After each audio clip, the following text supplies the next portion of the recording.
আলেম ছাড়া তোমার কেউ আপন নাই। দেখো না কেমনে বুঝামু, সময় খুব কম। সরকারি বেসরকারি চাকরি করে একজনে, কয় ঘন্টা টাইম চাকরির? আর তাড়াতাড়ি বলেন। 8 ঘন্টা। নিম্নে বেতন কত? নিম্নে 15-20 হাজার ধরেন, 20,000 টাকা বেতন, ডিউটি 8 ঘন্টা।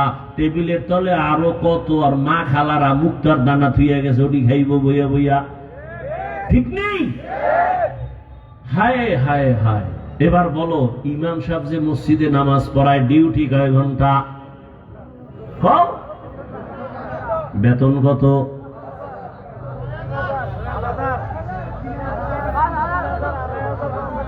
হ্যাঁ লাগা, একটা কিলে কিলি লাগাও। 5,000। শহর এলাকায় একটু বেশি।